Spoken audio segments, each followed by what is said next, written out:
Well, hello everyone, welcome back to my channel. My name is Philip and today I'm going to be showing you the Arrma Vendetta.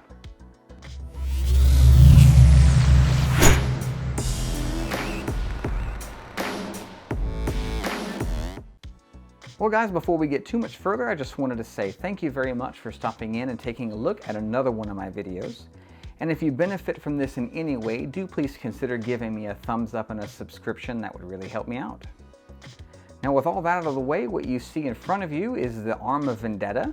I really didn't expect to have my hands on this so soon, but I'm very pleased to be able to bring this to you.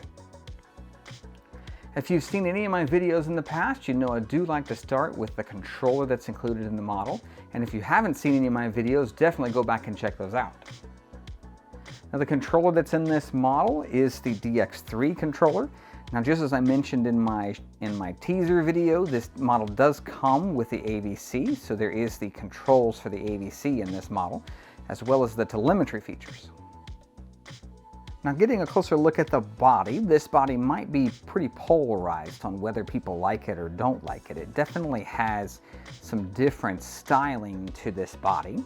Now one of the things that the photos don't really bring out is that you see this texturing that's on the body here. This is the Arrma logo. Now this isn't just texturing in the paint, but it's also a little bit raised on the body itself, so it definitely adds some texture and interest to the body. As I mentioned before, this isn't something that the photos really bring out, but once you have this in your hands, you really see that detail in there. That same detail carries through the wing as well, and there is a spare wing that comes with this body. I haven't had a chance to get too close of a look at it, but it appears to be a lot less aggressive of a scoop. Now one thing to note about the fit of this body is if you put a little pressure on the body here without compressing the suspension, you'll notice that the body is ever so slightly spring-loaded. This is kind of affecting the ability to install the body clips. And on closer inspection, there's a dust guard or dirt guard that sits right about here on this body. That dirt guard is ever slightly too tall. You can get a really good look here at that dirt guard. And it's almost as if Arrma kind of anticipated that being an issue because they've added these little anti-scratch stickers right where those dust guards sit. Now comparing the chassis against the Arrma Typhon, it does appear that it is the exact same chassis. So this is in fact the Arrma Typhon length. Now looking at the chassis from this angle, you can see that the slipper clutch they have included in this model is the slipper clutch from the brushed model. I assume their thought process is that this isn't as heavy of a vehicle and doesn't have as large of a tire, so it doesn't need the heavier duty slipper clutch. And they did keep the metal motor mount from the brushless model. Also take note of the mount that is featured on the shock towers. They're taking a cue from the Arrma Vortex, where there looks to be a potential option for a chassis stiffener to run the length of the vehicle. Now in my teaser video, I did point out adjustable tie rods here, but if you look, there's not the traditional adjustment point that you'll see in an adjustable tie rod. Now there is a rod, a threaded rod rather, that runs in between the rod ends, so you could theoretically adjust these. It just wouldn't be done with a traditional turnbuckle tool.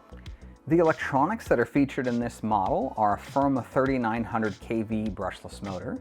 Now that size is up from the 3300 kV that is in the Typhon and the Senton. It does feature a 100 amp Firma ESC that does have the telemetry capabilities, as well as a SR6200A receiver that, as I mentioned, does have the AVC, and a Spectrum S651 Metal Gear servo. The drive shaft that is in this model, if you see in the photo, is very wet. It appears that the rear differential is leaking in the model that I have. However, it doesn't feel as if the differential is low of fluid as compared to the front end. Putting actual measurements on the chassis, they are as advertised at 13.1 inches long and 10 inches wide. As I mentioned in my teaser video, the GT style bodies and the drag race bodies will be a good fit on this chassis. Just to demonstrate my point, this is a body from the low-seat drag car, and you can see how well this fits on the chassis. Now to get this body on this chassis with the proper ride height, there will need to be trimming and removal of certain components on the chassis, such as the foam bumper and the rear diffuser.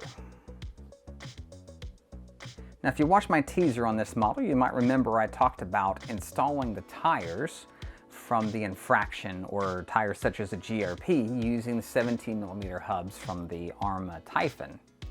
Unfortunately, the tire in this model is smaller at 3.1 inches than the tire that is on the infraction at 3.9 inches. So if you wish to run larger tires, that may still be a possibility, but accounting for clearance issues in the front end for steering. The shocks all the way around this model are 2.7 inches long, which make it the shortest shock that Arrma has to date. The ride height in this model comes in at 3/4 of an inch front and rear. Now, with all the spec stuff out of the way, let me give you the silent tour.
Well guys, as I wrap up this video, I hope you've enjoyed taking a look at Arrma's newest vehicle, the Vendetta. And if you have benefited from this video in any way, do please consider giving me a thumbs up and a subscription. And if you want to see more content like this in the future, definitely hit that bell so you get notifications when the new videos go up. Well, that'll wrap it up for today, and I hope to see you in the next one.